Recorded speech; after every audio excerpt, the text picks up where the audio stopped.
Muchas bendiciones y muy buenos días a todos. Bienvenidos al día número 57 de la Biblia en un año. La verdad que esto es una travesía tremenda. Estamos muy contentos con todo lo que estamos aprendiendo. En este día 57 vamos a leer Levíticos 19, el capítulo completo, Levíticos 20 del 1 al 21, Marcos 8 del 11 al 38, Salmos 42 del 1 al 11 y Proverbios 10:17. Continuamos en el libro de Levíticos, el libro de la ley. Eso está tremendo, así que miren, ahí van a estar leyendo los pecados mortales por lo cual las personas eran hasta ejecutadas. Así que bueno, lean eso porque eso está, gracias al Señor, ya no estamos bajo la ley, sino bajo la gracia.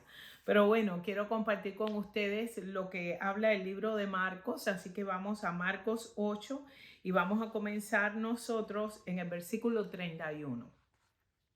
Y dice, entonces Jesús comenzó a decirles que el Hijo del Hombre tendría que sufrir cosas terribles y ser rechazado por los ancianos, por los principales sacerdotes y por los maestros de la ley religiosa, que lo matarían, pero 3 días después resucitaría. Y mientras Jesús hablaba abiertamente de esto con los discípulos, Pedro lo llevó aparte y empezó a reprenderlo por decir semejantes cosas. Aquí vemos a Pedro reprendiendo a Jesús y le dijo, no, tú no te puedes morir, tú no te vas a morir. Y Jesús se dio la vuelta, miró a sus discípulos y respondió a Pedro, aléjate de mí, Satanás. Dijo, ves las cosas solamente desde el punto de vista humano, no del punto de vista de Dios. Y vamos a hablar un poquitico de eso más adelante. Dice, entonces llamó a la multitud para que se uniera a los discípulos y les dijo, si alguno de ustedes quiere ser mi seguidor, tiene que abandonar su manera egoísta de vivir, tomar su cruz y seguirme. Si tratas de aferrarte a la vida, la perderás. Pero si entregas tu vida por mi causa y por mi causa de la buena noticia, la salvarás. ¿Y qué beneficio obtienes si ganas el mundo entero pero pierdes tu propia alma?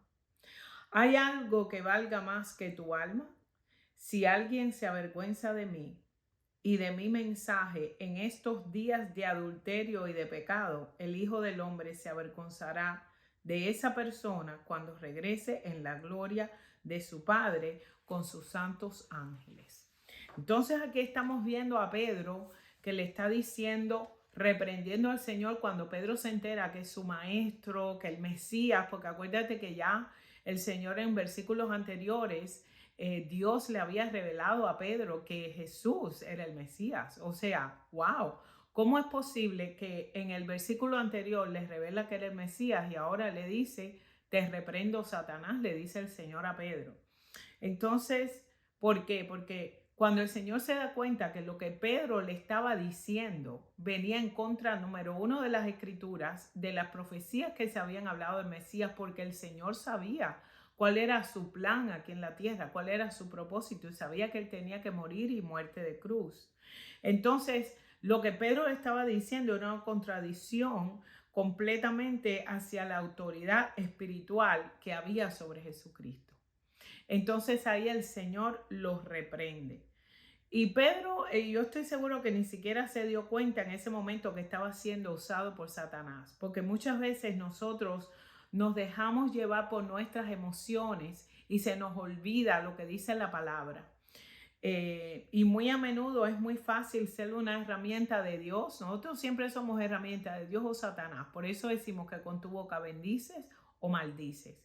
Y yo quiero decirle a ustedes, cuando el pastor se fue para la guerra de Irak, nosotros comenzamos a orar para que Félix no se fuera.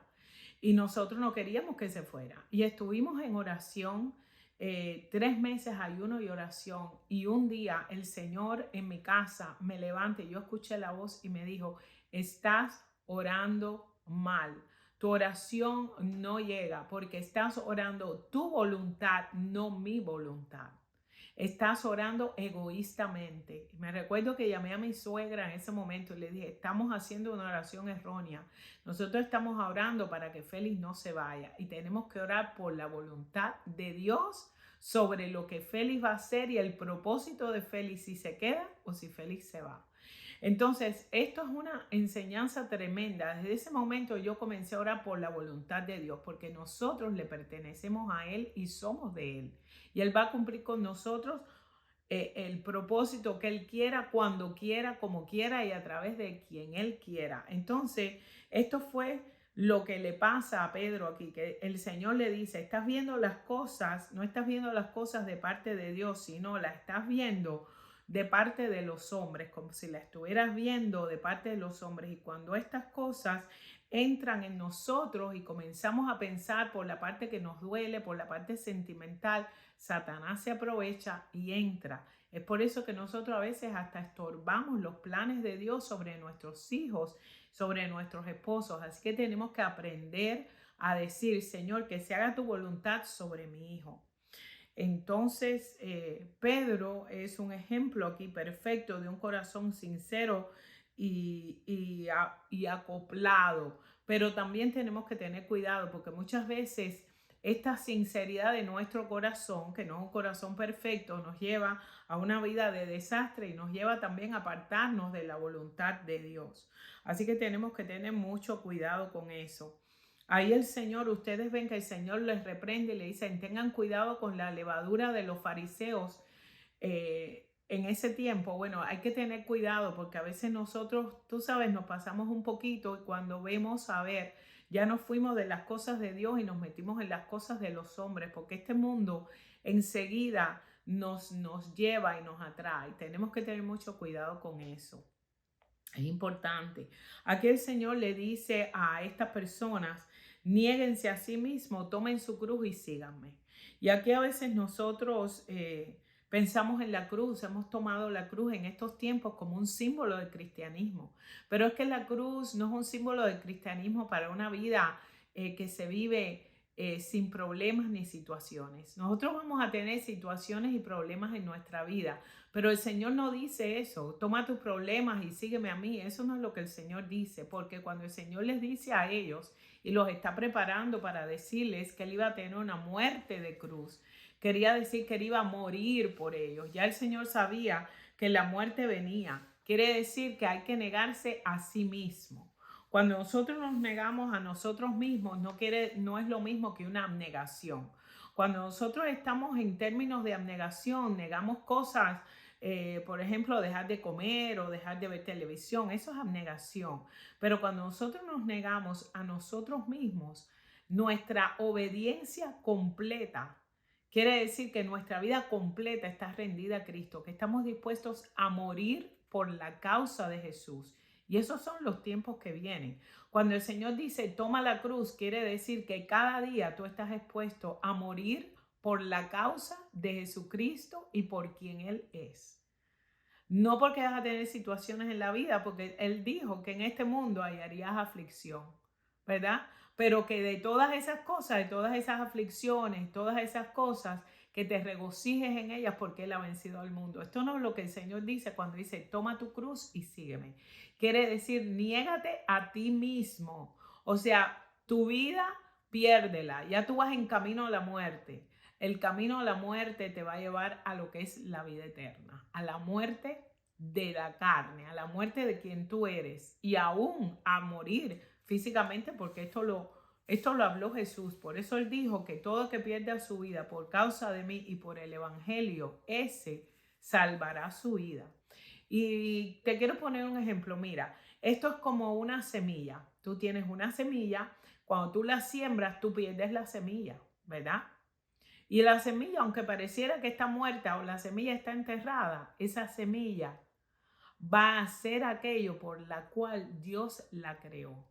Va a dar fruto, se va a convertir en un árbol, ¿verdad? Y va a dar fruto. Tú la diste por muerta, la diste por perdida.